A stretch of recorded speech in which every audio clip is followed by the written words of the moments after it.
అయ్యో కనిపించలేదు ఇందులో అమ్మా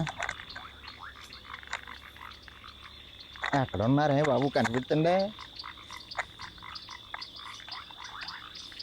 ఏంటి చెరువుల పక్కన ఇక్కడ బురదలో నిలుగుతున్నాడా మన చేతిగాడా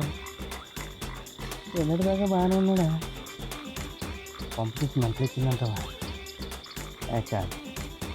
రాయ్ ఇట్లా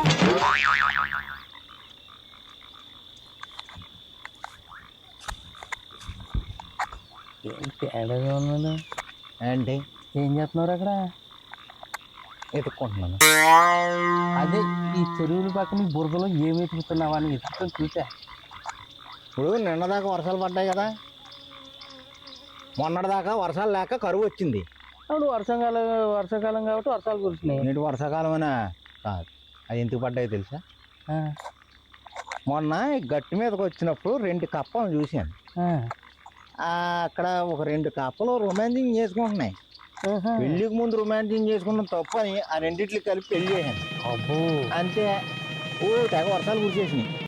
ఏదో ఇవాళ తెరిపించింది ఇదేమో మునిగిపోతుంది ఇప్పుడు మునిగిపోయి ఆ కట్ట తెగింది అనుకో ఆ పొలాలన్నీ మునిగిపోతాయి ఇప్పుడు అర్జెంటుగా అట్లా పట్టుకుని ఎడదీసేయాలి వాళ్ళ వాతావరణంలో రేపటి నుంచి వర్షాలు అని చెప్తున్నారు అంటే విడిపించేటువంటి జాయింట్లు తీసేస్తావా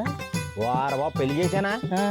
మరి పెళ్లి చేసినప్పుడు పెటాకులు చేయాలా పెటాకులు ఇప్పించాలా ఓహో పెళ్లి చేసావు ఇడాకులు చేస్తావా ఆ ఎత్తనే కానీ రేపు నుంచి వర్షాలు కూడా ఆగదు ఇలాగనేమో మన పంటలు పాడైపోతాయి కదా అందుకే ఎదుగుతున్నాను చేసిన తప్పుకి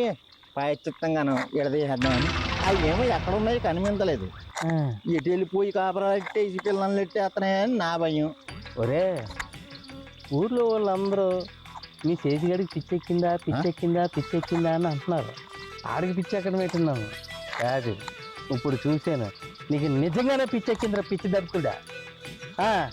మంచి పని చేస్తే నీకు అలాగే ఉంటుంది పిచ్చెక్కినట్టు ముందు అర్జెంట్ కప్పలను పట్టుకుని అట్లని ఎడగొట్టేస్తున్నా కానీ మనశ్శాంతిగా ఉండదు నీకు నిజంగానే పిచ్చెక్కినట్టు పిచ్చి వాళ్ళ దడుతుడా ఊర్లో వాళ్ళందరూ